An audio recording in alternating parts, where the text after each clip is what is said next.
શરણાઈ નામના જે દ્વિતીય ઉલ્લાસની અંદર આચાર્ય મમ્મટ શબ્દ, અર્થ, વૃત્તિ, વ્યાપાર કે શક્તિના ત્રણ પ્રકારો દર્શાવે છે। જેમાં અગાઉ પ્રથમ કારિકાની અંદર આપણે શબ્દ અને અર્થના ત્રણ પ્રકારો જોઈ ગયા। પહેલી કારિકા સ્યાત વાચકો લાક્ષણિક શબ્દોત્ર વ્યંજક સ્ત્રીદા, એમાં શબ્દના ત્રણ પ્રકારો આપણે જોઈ ગયા, વાચક, લક્ષક અને વ્યંજક। એવી રીતના અર્થના આપણે ત્રણ પ્રકારો જોઈ ગયા, વાચ્યાર્થ, લક્ષ્યાર્થ અને વ્યંગ્યાર્થ। અને આ ત્રણેય અર્થને પ્રાપ્ત કરાવનારી જે શક્તિ છે એના પણ આપણે ત્રણ પ્રકારો જોઈ ગયા, અભિધા, લક્ષણા અને વ્યંજના। ત્યારબાદ જે વાચક શબ્દ, વાચ્યાર્થ અને અભિધા વૃત્તિ, વ્યાપાર કે શક્તિની ચર્ચા આપણે પૂર્ણ કરી અને એ વાત પૂર્ણ કર્યા પછી આચાર્ય મમ્મટ એ લક્ષણા શક્તિની ચર્ચા કરે છે। લક્ષણાની વ્યાખ્યા આપતા આચાર્ય મમ્મટ એ પોતે જણાવે છે કે મુખ્યાર્થ બાધે તદ્યોગે રૂઢિતો અથ પ્રયોજનાત અન્યો અર્થો લક્ષ્યતે યત સા લક્ષણારોપિતા ક્રિયા। આ કારિકાની અંદર લક્ષણા શક્તિ, વૃત્તિ, વ્યાપારની ચર્ચા કરવામાં આવેલી છે। મુખ્યાર્થ બાધે એટલે મુખ્ય અર્થનો બાદ થાય। અગાઉ આપણે મુખ્યાર્થના પર્યાયવાચી શબ્દો આપણે ભણી ચૂક્યા છે કે મુખ્યાર્થ એટલે કે વાચ્યાર્થ, વાચ્યાર્થનો બાદ થાય। વાચ્યાર્થનો બાદ થાય એટલે કે વાચ્યાર્થ એ બંધ બેસતો ન હોય। નંબર 2 આગળ પોતે કહે છે તદ્યોગે, તદયોગે તેની સાથે યોગ એટલે કે સંબંધ હોય। જે અર્થનો આપણે ત્યાગ કરીએ છીએ તે અને જે બીજો અર્થ લઈએ છીએ એ બંનેની વચ્ચે શું હોવું જોઈએ? કોઈને કોઈ પ્રકારનો સંબંધ હોવો જોઈએ। અને આગળ પોતે કહે છે રૂઢિતો અથ પ્રયોજનાત, રૂઢિ, રૂઢિ એટલે લૌકિક પરંપરા, અથવા તો કહે છે પ્રયોજનાત એટલે કે કોઈ વિશિષ્ટ પ્રયોજનને કારણે, યત એટલે કે જે, અન્ય અર્થો લક્ષતે, અન્ય અર્થ એટલે કે બીજો અર્થ, બીજો અર્થ એટલે કયો અર્થ? લક્ષ્યાર્થ। એ અન્ય અર્થ લક્ષતે, બીજો અર્થ એટલે કે લક્ષ્યાર્થ, લક્ષ્યતે જણાય છે, પ્રાપ્ત થાય છે।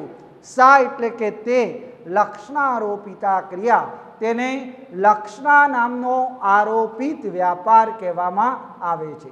તો આવી રીતના મમ્મટ એ પોતે લક્ષણાની વ્યાખ્યા આપે છે કે મુખ્યાર્થનો બાદ થાય, તે મુખ્યાર્થની સાથે લક્ષ્યાર્થનો સંબંધ હોય અને ત્યારે રૂઢિ એટલે કે લૌકિક પરંપરા અથવા તો કોઈ વિશિષ્ટ પ્રયોજનને કારણે અન્ય અર્થ એટલે કે જે લક્ષ્યાર્થ જેને કારણે પ્રાપ્ત થાય છે તેને લક્ષણા નામનો આરોપિત વ્યાપાર તરીકે ઓળખવામાં આવે છે। સામાન્યતઃ જીવન વ્યવહારમાં અથવા તો વ્યવહારની બોલચાલની ભાષા અથવા તો શુદ્ધ સાહિત્યિક ભાષાની અંદર આપણે ઘણીવાર જાણે અજાણે એવા વાક્યોનો પ્રયોગ કરીએ છીએ કે જેનો વાચ્યાર્થ, જેનો મુખ્યાર્થ એ બંધ બેસતો થતો નથી અને ત્યારે આપણે નજીકના તેની સાથે સંબંધ ધરાવતા એવા બીજા અર્થને આપણે લઈએ છીએ। એ જે બીજો અર્થ એ કયો અર્થ હોય છે? લક્ષ્યાર્થ હોય છે। તો આવો પ્રયોગ તો આપણે જાણે અજાણે પણ દરરોજ કરતા હોઈએ છીએ। દાખલા તરીકે ઉદાહરણ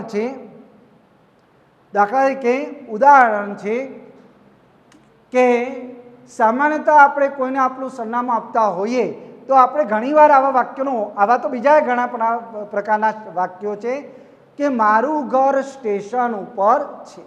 એ સામાન્યતઃ અહીંયા શબ્દ છે ઉપર। કયો શબ્દ છે? ઉપર। ઉપરનો વાચ્યાર્થ શું થાય છે? તો અંગ્રેજીની અંદર આપણે કહીએ છીએ ઓન ધી સ્ટેશન, ઓન ની ઉપર, સ્ટેશનની ઉપર કહે છે કે ઘર છે। હવે સ્ટેશનની ઉપર ઘર હોઈ શકે? તો તરત જ આપણે કહીએ છીએ કે ના, સ્ટેશનની ઉપર તો ઘર હોઈ શકે નહીં। સ્ટેશનની ઉપર તો કહે છે કે કદાચ ત્યાં પાટાઓ હોય अथवा तो कहे कि गाड़ी होय ऑफिसो होय पण घर त्यां होई शके नहीं। तो आ अर्थ ए बंध बेसतो नथी। तत्काल आपणे बीजो अर्थ लई लईए छीए, आपणे समजी जईए छीए के स्टेशननी उपर घर छे एनो अर्थ आपणे उपरनो शुं लेवानो छे? नियर धी स्टेशन, स्टेशननी नजीक, स्टेशननी बाजुमां कहे छे के घर छे। आ बीजो जे अर्थ आपणे लीधो ते कयो अर्थ छे? लक्ष्यार्थ छे।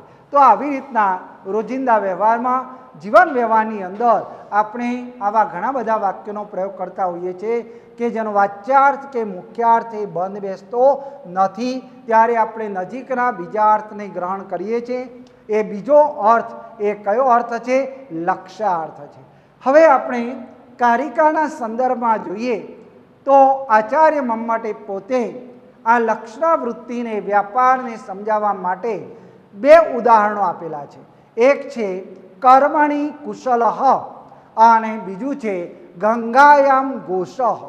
એમાં પહેલું ઉદાહરણ છે એ ઉદાહરણ એ રૂઢિ લક્ષણાનું છે અને બીજું ઉદાહરણ છે એ ઉદાહરણ એ કઈ લક્ષણાનું છે? પ્રયોજનવતી લક્ષણાનું છે। પણ મિત્રો અગાઉ આપણે કારિકાની અંદર જોઈ ગયા કે લક્ષણા શક્તિ પ્રવૃત્ત થવા માટેની કેટલી શરતો છે? 3 શરતો છે। લક્ષણાવૃત્તિ પ્રવૃત્ત થવા માટેની 3 શરતો છે। નંબર 1 મુખ્યાર્થ બાધ, મુખ્યાર્થ એ બંધ બેસતો ન હોવો તે। નંબર 2 તદ્યોગ એટલે કે તેની એટલે વાચ્યાર્થની સાથે તેનો એટલે કે કોનો? લક્ષાર્થનો સંબંધ। અને નંબર 3 રૂઢિ અથવા તો પ્રયોજન। આ 3 શરતો હોય તો ને તો જ લક્ષણા શક્તિ એ પોતે કાર્ય કરવા માટે પ્રવૃત્ત થતી હોય છે। તો અગાઉ જે આપણે બે ઉદાહરણો જોઈ ગયા, કર્મણી કુશલઃ કે જે રૂઢિ લક્ષણાનું ઉદાહરણ છે, અને ત્યારબાદ બીજું જે ઉદાહરણ આપણે જોઈ ગયા કયું ઉદાહરણ? ગંગાયામ ઘોષઃ કે જે પોતે શાનું ઉદાહરણ છે? પ્રયોજનવતી લક્ષણાનું છે। તો આપણે આ ત્રણેય જે શરતો છે, કઈ 3 શરતો? મુખ્યાર્થ બાદ, તદ્યોગ અને રૂઢિ અથવા તો પ્રયોજન। આ 3 શરતોના અનુસંધાનમાં આપણે આ બંને ઉદાહરણોને જોઈશું। તેમાં આપણી પહેલી શરત છે મુખ્યાર્થ બાદ। મુખ્યાર્થ બાદ એટલે શું? તો વ્યુત્પત્તિ છે મુખ્યાર્થસ્ય વાચ્યાર્થસ્ય બાધઃ। અગાઉ પણ આપણે જોઈ ગયા કે મુખ્ય અર્થનો પર્યાયવાચી શબ્દ કયો છે? વાચ્યાર્થ। અગાઉ પણ આપણે જોઈ ગયા છે સાક્ષાત સંકેતિત અર્થ। ચોથો પણ શબ્દ આપણે જોઈ ગયા છે કે સીધી રીતના પ્રાપ્ત થતો અર્થ। પાંચમો પણ અર્થ જોઈ ગયા છે કે કોષગત અથવા તો પ્રાથમિક અર્થ। તો આવા 5-6 શબ્દો એ શાના છે? મુખ્યાર્થના પર્યાયવાચી આપણને જોવા મળે છે। તો મુખ્યાર્થ એટલે મુખ્યાર્થસ્ય વાચ્યાર્થસ્ય બાધઃ। મુખ્યાર્થ એટલે કોનો બાદ? વાચ્યાર્થનો બાદ। વાચ્યાર્થનો બાદ એટલે શું? તો એ પણ આપણે જોઈએ, લખેલું છે અહીંયા, સમજાવેલું છે કે વાક્યમાં વાચ્યાર્થ બંધ બેસતો ન થવો તે। મુખ્યાર્થ બાદ એટલે વાક્યમાં જે વાચ્યાર્થ તે બંધ બેસતો ન થવો તે। જો વાચ્યાર્થ બંધ બેસતો થતો હોય તો બીજો અર્થ લેવાની કોઈ જરૂરિયાત રહેતી નથી। એ અગાઉ પણ આપણે જોઈ ગયા છે ઉદાહરણની અંદર કે ગીરના જંગલોમાં સિંહ રહે છે, ત્યાં સિંહનો અર્થ હિંસક પ્રાણી થાય છે। એ વાચ્યાર્થ બંધ બેસે છે, માટે આપણે બીજો અર્થ લેવા માટે પ્રયાણ કરતા નથી, બીજો અર્થ લેવા માટે વિચારતા નથી। પરંતુ બીજું ઉદાહરણ આપણે અગાઉ જોઈ ગયા હતા, રમેશ એ આપણા ગામનો સિંહ છે। તો ત્યાં સિંહનો અર્થ આપણે હિંસક પ્રાણી લઈએ તો આખા વાક્યનો શું અર્થ થાય? રમેશ એ આપણા ગામનો હિંસક પ્રાણી છે। તો આ અર્થ બંધ બેસે છે કે નથી બેસતો? નથી બેસતો। અને ત્યારે આપણે બીજો અર્થ લઈએ છીએ। બીજો અર્થ આપણે કયો જોઈ ગયા હતા? તો કહે છે ત્યાં સિંહનો અર્થ પરાક્રમી, બહાદુર એવો આપણે લઈએ છીએ, અને આખા વાક્યનો અર્થ લઈએ છીએ કે રમેશ એ આપણા ગામનો બહાદુર વ્યક્તિ છે, પરાક્રમી વ્યક્તિ છે। તો મિત્રો આપણે બીજો અર્થ ત્યારે જ લઈએ છીએ કે જ્યારે શું થતું હોય, વાક્યમાં વાચ્યાર્થ એ બંધ બેસતો ન થતો હોય તો એના માટે જે આચાર્ય મમ્મટે બે ઉદાહરણ આપેલા છે. પહેલું ઉદાહરણ છે કર્મણી કુશલઃ. કર્મણી કુશલ. હવે કર્મણી એટલે કર્મમાં અને કુશલઃનો અર્થ થાય છે કુશાન લાતીતિ કુશલ, એટલે કે જે કુશ એટલે કે દર્ભ ઘાસ. કુશનો અર્થ શું કરવાનો છે? દર્ભ ઘાસ કાપી લાવનાર, દર્ભ ઘાસ લાવનાર. જે દર્ભ ઘાસ લાવે એના માટે કુશલ શબ્દ વાપરવામાં આવતો હતો. દર્ભ ઘાસ કાપી લાવે એના માટે કુશલ શબ્દ વાપરવામાં આવતો હતો. એટલે વાક્યનો ઉદાહરણનો આપણે અર્થ કરીએ તો વાચ્યાર્થ શું થાય છે? કર્મમાં દર્ભ ઘાસ લાવનાર. તો પ્રાચીન સમયની અંદર મિત્રો ગુરુ શિષ્ય પરંપરા હતી કે જેની અંદર શિષ્ય એ પોતે વર્ષો સુધી આશ્રમમાં રહી અને પોતે વિદ્યા સંપાદિત કરતો હતો. ફક્ત એને વિદ્યા સંપાદિત કરવાનું એક જ કાર્ય નહોતું કરવાનું.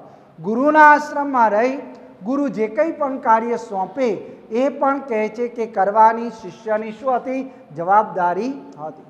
હવે ગુરુ એ શિષ્યની પરીક્ષા કરવા માટે શું કરતા? તો કુશ એટલે દર્ભ ઘાસ કે જે બંને બાજુ કેવું આવે છે? અણીવાળું આવે છે. તો ગુરુ એ શિષ્યને પોતે આ દર્ભ ઘાસ લેવા માટે મોકલતા અને જે વ્યક્તિ પોતાના કહે છે કે આંગળીઓ પર હાથ ઉપર કોઈ પણ પ્રકારની નિશાની ન થાય અને સારી રીતના એ પોતે આ દર્ભ એટલે કે કુશ ઘાસ લઈ આવે એના માટે જે ઋષિ હતા એ કયો શબ્દ વાપરતા હતા? કુશલ એવા શબ્દનો પ્રયોગ કરતા હતા. હવે વાચ્યાર્થ તો બંધ બેસતો નથી, એટલે આપણે લક્ષાર્થ કયો લઈએ છીએ? કુશલનો કયો અર્થ લઈએ છીએ? તો કહે છે કે જે વ્યક્તિએ કોઈ પણ કાર્યની અંદર ઉચ્ચ સિદ્ધિ, શ્રેષ્ઠતમ સિદ્ધિ પ્રાપ્ત કરે એના માટે આપણે કયો શબ્દ વાપરીએ છીએ? કુશલ, નિપુણ કે હોશિયાર એવા શબ્દનો પ્રયોગ કરીએ છીએ. દાખલા તરીકે તમારામાંથી કાવ્ય પ્રકાશની અંદર 50માંથી જે 40, 42, 45 માર્ક્સ લઈ આવે એના માટે આપણે કયો શબ્દ વાપરશું? ચતુર, નિપુણ કે હોશિયાર. તો આવી રીતના મિત્રો કર્મણી કુશલની અંદર વાચ્યાર્થ છે કર્મમાં દર્ભ ઘાસ લાવનાર, પણ કુશલ જે શબ્દ છે એનો અર્થ એ બંધ બેસતો થતો નથી. એટલે આપણે તરત જ એનો લક્ષાર્થ લઈએ છીએ કે કુશલ એટલે ચતુર, નિપુણ કે હોશિયાર. જો કે આજના યુગની અંદર, આજના સંદર્ભની અંદર ચતુર, નિપુણ કે હોશિયાર એ જ વાચ્યાર્થ બની ગયેલો જોવા મળે છે. પણ એક જમાનાની અંદર આ કહે છે કે લક્ષાર્થ હતો. એક જમાનાની અંદર આ લક્ષાર્થ હતો. તો આવી રીતના પ્રથમ વાક્યની અંદર જે વાચ્યાર્થ છે બંધ બેસતો નથી, માટે આપણે લક્ષાર્થ લઈએ છીએ. કયા શબ્દનો? કુશલ શબ્દનો લક્ષાર્થ લઈએ છીએ. ચતુર, નિપુણ કે હોશિયાર. એ તો તમને અહીંયા જે લક્ષરો લખેલા છે એના ઉપરથી, અક્ષર ઉપરથી ખ્યાલ આવી જશે. હવે બીજા ઉદાહરણની અંદર છે, બીજું ઉદાહરણ છે ગંગાયામ ઘોષ. ગંગાયામ એટલે કે ગંગા નદીના પ્રવાહ ઉપર. હવે અગાઉ આપણે ઉપર શબ્દ જોઈ ગયા, અહીંયા પણ એવું જ છે કે ગંગા નદીના પ્રવાહ ઉપર શું? નેસહ. નેસ એટલે ઝૂંપડું કે છાપરું.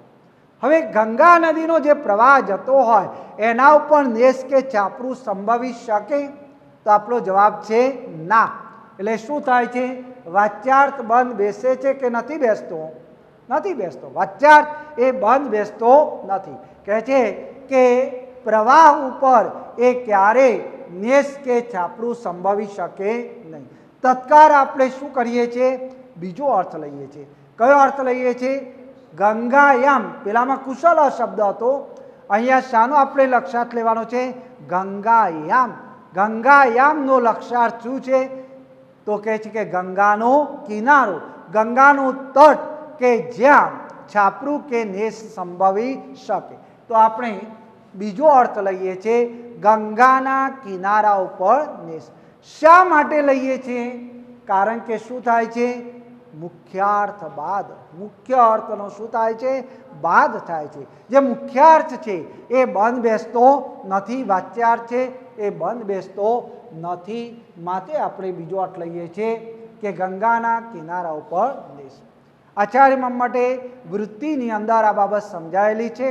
વૃત્તિ નીચે છે જુઓ, કર્મણી કુશલ ઇત્યાદ દર્ભગ્રહણાત અયોગાત. એટલે કે કર્મમાં જે કુશળ વગેરેમાં દર્ભગ્રહણ આદિનો સંબંધ ન હોવાથી કર્મ અને દર્ભઘાસ આને કોઈ સંબંધ આપણને જોવા મળતો નથી. એના કારણે આપણે બીજો અર્થ લઈએ છીએ. એવી જ રીતના બીજા ઉદાહરણની અંદર વૃત્તિની અંદર મમ્મટ કહે છે ગંગાયમ ઘોષ ઇત્યાદો. ગંગાયમ ઘોષ વગેરે જે ઉદાહરણો છે એ ઉદાહરણોની અંદર ગંગા આદિ નામ ઘોષ આદિ અધિકરણત્વ અસંભવાત.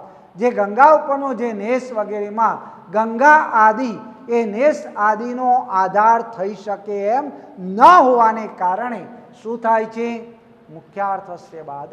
મુખ્ય અર્થનો બાદ થાય છે. અને આવી રીતના મુખ્ય અર્થનો બાદ થવાને કારણે આપણે શું કરીએ છીએ? બીજો અર્થ લઈએ છીએ. બીજો અર્થ એ કયો અર્થ? લક્ષ્યાર્થ. કારિકાની અંદર આપણે જોઈ ગયા ને, અન્ય અર્થ લક્ષ્યતે. બીજો અર્થ આપણને જણાય છે. બીજો અર્થ એટલે કે લક્ષ્યાર્થ આપણને પ્રાપ્ત થાય છે. પણ એ લક્ષ્યાર્થ ક્યારે પ્રાપ્ત થાય? જ્યારે મુખ્યાર્થ કે વાચ્યાર્થનો બાદ થાય ત્યારે. એટલે લક્ષના શક્તિ પ્રવૃત્ત થવા માટેની સૌ પ્રથમ શરત છે મુખ્યાર્થનો બાદ થવો તે. નંબર 2, કારિકાની અંદર આપણે બીજી જે વૃત્તિ જોઈ ગયા, બીજી જે શક્તિ આપણે જોઈ ગયા, કઈ શક્તિ? તદ્યોગ. નંબર 2 બીજી એટલે કે બીજી જે આપણને શરત જોવા મળે છે તદ્યોગ. તદ્યોગ એટલે શું? કારિકાની અંદર પણ તમે જુઓ, કારિકાની અંદર પણ આપણે બીજો શબ્દ તરત જ વાપરેલો છે. કારિકાની અંદર જુઓ નંબર 2 તદ્યોગ. તદ્યોગ. તદ્યોગ એટલે શું? તો બીજી શરત આપણે જોઈએ છે કે તદ્યોગ એટલે તેની સાથે તેનો સંબંધ. તદ્યોગ તેની સાથે યોગ સંબંધ. પણ કોની સાથે? તેની એટલે કોની? મુખ્યાર્થ. જે અર્થનો આપણે બાદ કરીએ છીએ તે અર્થ અને જે નવો અર્થ લેવાના છે, કયો અર્થ લેવાના છે? બીજો અર્થ લક્ષ્યાર્થ. એ બંનેની વચ્ચે કોઈને કોઈ પ્રકારનો શું હોવો જોઈએ? સંબંધ હોવો જોઈએ. બાકી આપણે મરજી ફાવે એવી રીતના કહે છે કે કોઈ પણ અર્થ લઈ શકે નહીં. તો એની વચ્ચે કયા કયા સંબંધો હોઈ શકે? તો અહીંયા લખેલું છે વિવેચકત્વ, કાર્યકારણ ભાવ, આશ્રય આશ્રય ભાવ, કે કોઈ પણ પ્રકારનો વિશેષ્ય વિશેષણ ભાવ, કે કોઈ પણ પ્રકારનો સંબંધ હોવો જોઈએ. તો ને તો જ તમે બીજો અર્થ લઈ શકો છો. તો અહીંયા પણ મિત્રો અગાઉ પણ આપણે સ્પષ્ટતા કરી છે કે ઉદાહરણો એના એ જ છે. કયા ઉદાહરણો? જે અગાઉ જોઈ ગયા તે કર્મણી કુશલ અને ગંગાયામ ઘોષ. એ પહેલા ઉદાહરણની અંદર આપણે જોઈ ગયા કે વાચ્યાર્થ કે મુખ્યાર્થ છે. કયો વાચ્યાર્થ કે મુખ્યાર્થ છે? કર્મમાં દર્ભઘાસ લાવનાર. અને લક્ષ્યાર્થ કયો છે? કર્મમાં ચતુર, નિપુણ કે હોશિયાર. આ બંનેની વચ્ચે કયો સંબંધ છે? કારણ કે અગાઉ આપણે સ્પષ્ટતા કરી કે જે અર્થનો બાદ થાય છે તે અર્થ એટલે કે મુખ્યાર્થ, અને આપણે જે બીજો અર્થ લઈએ છીએ લક્ષ્યાર્થ, આ બંનેની વચ્ચે કોઈને કોઈ પ્રકારનો શું હોવો જોઈએ? સંબંધ હોવો જોઈએ. અહીંયા વાચ્યાર્થ અને લક્ષ્યાર્થની વચ્ચે કયો સંબંધ છે? તો વૃત્તિની અંદર મમ્મટે કીધેલું છે વિવેચકત્વાદૌ. પહેલા ઉદાહરણની અંદર કયો સંબંધ છે? વિવેચકત્વ. વિવેચકત્વ એટલે કે વિવેક બુદ્ધિ. વિવેક બુદ્ધિ. કર્મમાં દર્ભઘાસ લાવનાર. દર્ભઘાસ લાવનાર વ્યક્તિએ પોતાના કાર્યમાં શું કરવાનું છે? વિવેક બુદ્ધિ વાપરવાની છે. કે દર્ભ એટલે દર્ભઘાસ, પણ દર્ભઘાસ એકલું જ કહે છે કે જમીનમાં ઉગેલું હોય? ના, એની સાથે અન્ય ઘાસ પણ હોય. તો જે કોઈ પણ વ્યક્તિ આ દર્ભઘાસ લેવા માટે જાય એને દર્ભઘાસ અને બીજા ઘાસ વચ્ચે ભેદ પારખી અને દર્ભઘાસ લેતા પોતાના હાથ ઉપર કોઈ પણ પ્રકારની નિશાની ન થાય, પોતાનો હાથ ને દર્ભઘાસની અણી વાગી અને લોહી લુહાણ ન થાય એવી રીતના પોતાની જે વિવેક બુદ્ધિ છે વાપરી અને દર્ભઘાસ લાવે. એના માટે ઋષિમુનિઓ કયો શબ્દ વાપરતા હતા? કુશળ શબ્દ વાપરતા હતા. આપણે જ્યારે એનો લક્ષાર્થ લઈએ છીએ કે કર્મમાં નિપુણ, ચતુર કે હોશિયાર, તો ચતુર અને નિપુણ કે હોશિયાર કોને કહેવામાં આવે? તો પોતાને જે કોઈ પણ કાર્ય સોંપવામાં આવે એ કાર્ય એ શ્રેષ્ઠતમ રીતના સિદ્ધ થાય એટલા માટે વ્યક્તિએ શું વાપરવાનું છે? પોતાની વિવેક બુદ્ધિ વાપરી અને ત્યારબાદ એ કાર્યમાં શ્રેષ્ઠતાની સિદ્ધિ પ્રાપ્ત કરવાની છે. તો આવી રીતના જેને ઉત્તમ સિદ્ધિ પ્રાપ્ત કરી હોય એના માટે જ આપણે કયો શબ્દ વાપરીએ છીએ? એ ચતુર છે, એ નિપુણ છે કે હોશિયાર છે. તો આવી રીતના વાચ્યાર્થ અને લક્ષ્યાર્થની વચ્ચે કયો સંબંધ છે? વિવેચકત્વ. વૃત્તિની અંદર દર્શાવે છે વિવેચકત્વાદો, એ બંનેની વચ્ચે વિવેચકત્વનો સંબંધ આપણને જોવા મળે છે. ગંગાયામ ઘોષ, એનો પણ મુખ્યાર્થ અને લક્ષ્યાર્થ આપણે જોઈ ગયા. વાચ્યાર્થ છે ગંગા નદીના પ્રવાહ ઉપરનેશ અને લક્ષ્યાર્થ છે ગંગાના કિનારા ઉપરનેશ. તો અહીંયા એક બાજુ શું છે? એક બાજુ ગંગા નદીનો પ્રવાહ છે અને બીજી બાજુ શું છે? કિનારો છે. ગંગા નદીનો પ્રવાહ અને ગંગાના કિનારાની વચ્ચે કયો સંબંધ છે? લખેલું છે વૃત્તિની અંદર સામીપ્ય સંબંધે. કોઈ પણ નદી હોય એ નદીનો કિનારો અને નદીના પ્રવાહની વચ્ચે કયો સંબંધ હોય છે?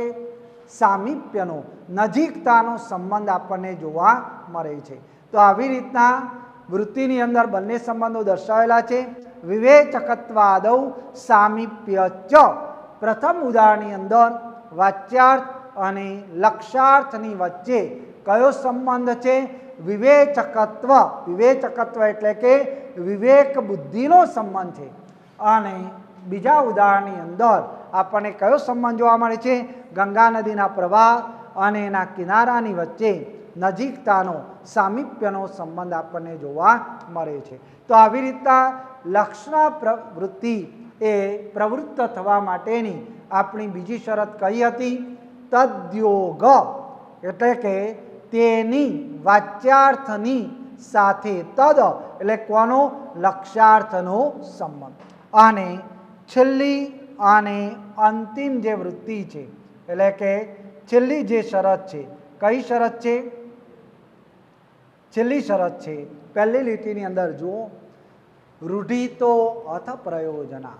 જે રૂઢિ અથવા તો પ્રયોજનને કારણે આપણે જે બીજો અર્થ લઈએ છીએ એમ કરવા માટેની શું હોવી જોઈએ? રૂઢિ.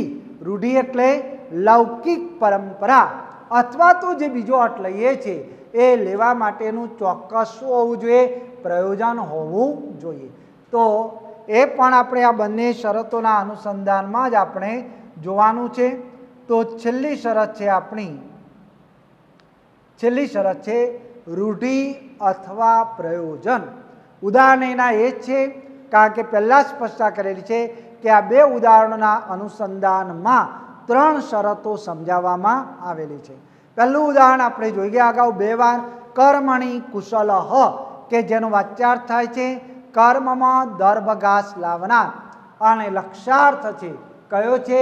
કર્મમાં ચતુર, નિપુણ કે હોશિયાર. તો આ શાનું ઉદાહરણ છે? રૂઢિ લક્ષણાનું ઉદાહરણ છે. નીચે લખેલું છે રૂઢિતઃ પ્રસિદ્ધેઃ. વૃત્તિની અંદર મમ્મટ કહે છે કે રૂઢિથી અર્થાત પ્રસિદ્ધિથી. તો પહેલા ઉદાહરણની અંદર વાચ્યાર્થ જે છે કર્મમાં દર્ભઘાસ લાવનાર, અને લક્ષ્યાર્થ આપણે લીધો કર્મમાં ચતુર, નિપુણ કે હોશિયાર. તો આ શાનું ઉદાહરણ છે? રૂઢિલક્ષણાનું, લૌકિક પરંપરાનું. તો લૌકિક પરંપરા કેવી રીતના? તો અગાઉ આપણે જોઈ ગયા એ પ્રમાણે કે ગુરુ શિષ્ય પરંપરા હતી. આશ્રમમાં વિદ્યાર્થીઓએ પોતે વિદ્યાભ્યાસ કરતા અને ગુરુ એની પરીક્ષા કરવા માટે શું કરતો? તો કુશ દર્ભ ઘાસ લેવા માટે પોતે મોકલતો અને જે વ્યક્તિ કોઈ પણ પ્રકારની ઈજા વગર આ ઘાસ લઈ આવે એના માટે એ પોતે કયો શબ્દ વાપરતા હતા? કુશલ શબ્દ વાપરતા હતા. આ પરંપરાને અનુસરીને કેટલાય વર્ષો વીતી ગયા, કેટલીય સદીઓ પસાર થઈ ગઈ, છતાં પણ એ જે રૂઢિ છે, એ જે લૌકિક પરંપરા છે કે જે વ્યક્તિ કોઈ પણ કાર્ય એ શ્રેષ્ઠ રીતના કરે એને કુશલ કહેવાય. તો એ પરંપરાને અનુસરી અને અત્યારે હાલ પણ જે કોઈ પણ વ્યક્તિ એ કોઈ પણ કાર્ય શ્રેષ્ઠ રીતના કરે, એમાં ઉત્તમ સિદ્ધિ પ્રાપ્ત કરે, એના માટે આપણે કયો શબ્દ વાપરીએ છીએ? કુશલ અથવા તો ચતુર, નિપુણ કે હોશિયાર. મેં અગાઉ પણ મિત્રો સ્પષ્ટતા કરી કે એક સમયે કુશલ નો લક્ષાર્થ ચતુર, નિપુણ કે હોશિયાર થતો. અત્યારે લક્ષાર્થ એ જ શું બની ગયું છે? વાચ્યાર્થ બની ગયેલો જોવા મળે છે. પણ કુશલનો અર્થ શું થાય છે?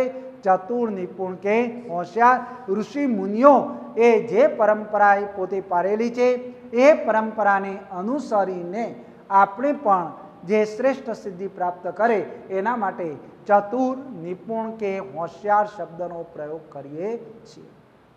અને બીજું ઉદાહરણ છે રૂઢિલક્ષણાનું. કયું ઉદાહરણ? પ્રયોજનવતી લક્ષણાનું. ગંગાયામ ઘોષ, જેનો વાચ્યાર્થ અગાઉ આપણે વારંવાર જોઈ ગયા. ગંગા નદીનો પ્રવાહ અને લક્ષાર્થ છે ગંગાના કિનારા ઉપર નેસ. હવે વૃત્તિની અંદર પણ સ્પષ્ટતા કરેલી છે કે આ ઉદાહરણની અંદર મમ્મટે ગંગા તટે ઘોષ એવું ઉદાહરણ આપી દીધું હોત તો ન ચાલત.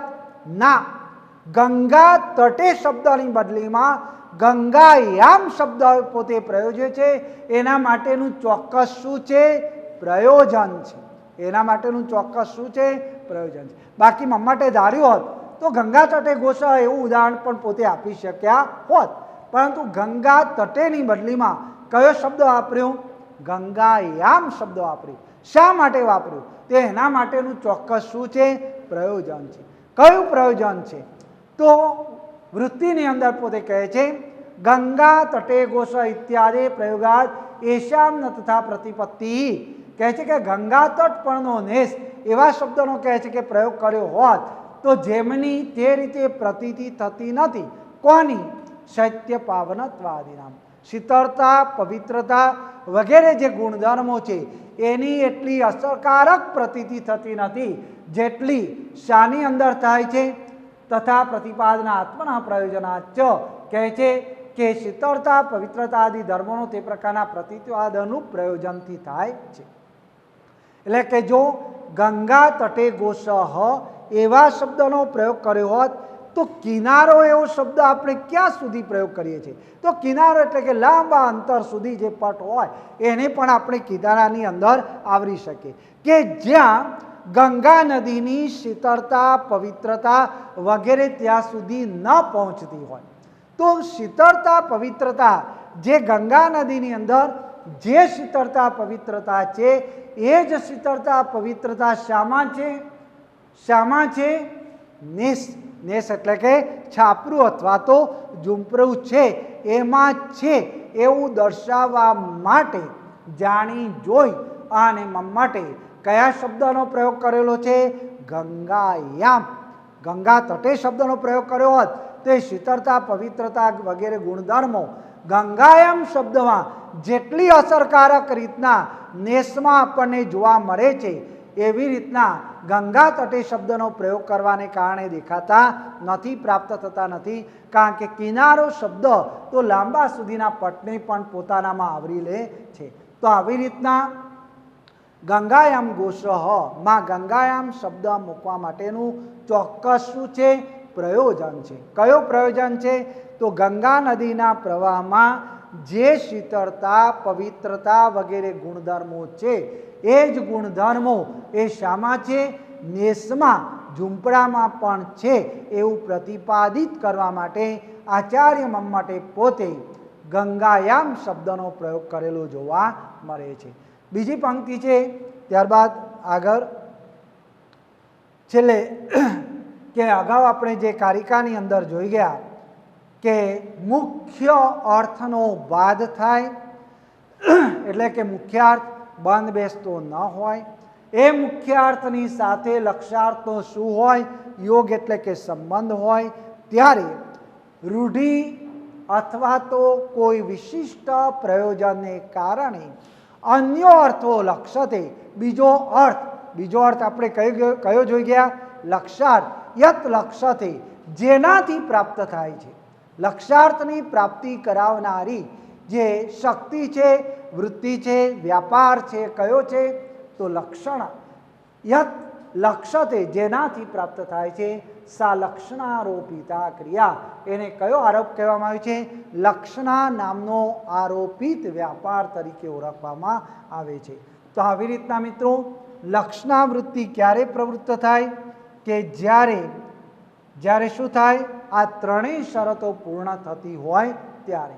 મુખ્યના અમુખ્ય અર્થો લક્ષતે, મુખ્યાર્થ વડે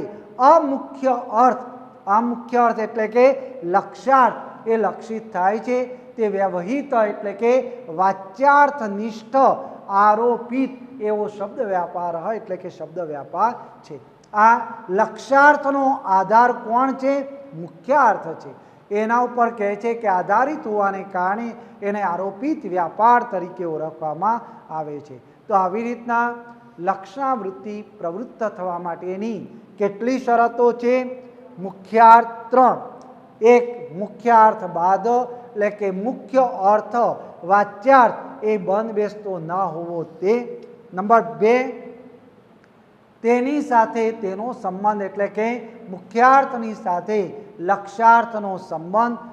અને નંબર 3, રૂઢિ એટલે લૌકિક પરંપરા અથવા તો વિશિષ્ટ પ્રયોજનને કારણે બીજો અર્થ એ આપણને જેના દ્વારા પ્રાપ્ત થાય છે એને કયો વ્યાપાર કહેવામાં આવે છે? લક્ષણા વ્યાપાર, વૃત્તિ કે શક્તિ તરીકે ઓળખવામાં આવે છે. તો આવી રીતના બીજા અર્થની પ્રાપ્તિ કરાવનારો જે શબ્દ કે જે શબ્દને આપણે કયો શબ્દ કહીએ છીએ? લક્ષક. લક્ષક દ્વારા જે અર્થ પ્રાપ્ત થાય છે એને કયો અર્થ કહેવામાં આવે છે? લક્ષાર્થ. અને આ લક્ષાર્થને પ્રાપ્ત કરાવનારી જે શક્તિ છે એને કઈ શક્તિ કહેવામાં આવે છે? લક્ષણા તરીકે ઓળખવામાં આવે છે. તો અગાઉ જે આપણે કોષ્ટક દોર્યું હતું એમાં આપણો બીજો મુદ્દો હતો લક્ષક, લક્ષાર્થ અને લક્ષણા. એટલે કે લક્ષક શબ્દ એ પોતે લક્ષણા, વૃત્તિ, વ્યાપાર કે શક્તિ દ્વારા લક્ષાર્થની પ્રાપ્તિ કરાવતો હોય છે. તો આવી રીતના આચાર્ય મમ્મટ આ કારિકાની અંદર લક્ષણા વ્યાપારની લક્ષણા, લક્ષણ કે લક્ષણા સ્વરૂપ કે લક્ષણા પ્રવૃત્ત થવા માટેની 3 શરતોની ચર્ચા કરે છે. અહીંયા આપણો મુદ્દો પૂરો થાય છે. કોઈને કંઈ પણ ક્વેશ્ચન હોય તો તમે આ સંદર્ભમાં પૂછી શકો છો. લક્ષણાના સંદર્ભમાં તમારો કોઈ પણ પ્રશ્ન હોય તો તમે પૂછી શકો છો.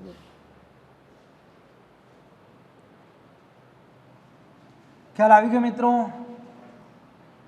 ઉદાહરણો 2 જ યાદ રાખવાના છે. કયા? કર્મણી કુશલ એનો વાચ્યાર્થ અને લક્ષાર્થ, બરાબર. અને કારિકા. કારિકા અને આ 2 ઉદાહરણો તમને ખ્યાલ હશે. એક તો આ કારિકા અને છેલ્લે 2 ઉદાહરણો. આ 2 ઉદાહરણો આપણને ખ્યાલ હોય તો અને 3 શરતો, કારિકા આવડતી હોય તો 3 શરતો તમને ખ્યાલ આવી જાય અને 2 ઉદાહરણો ખ્યાલ હોય તો આખું જે લક્ષણાનું સ્વરૂપ છે એ વ્યવસ્થિત રીતના તમે તૈયાર કરી શકો અથવા તો એને યાદ રાખી શકો. Thank you.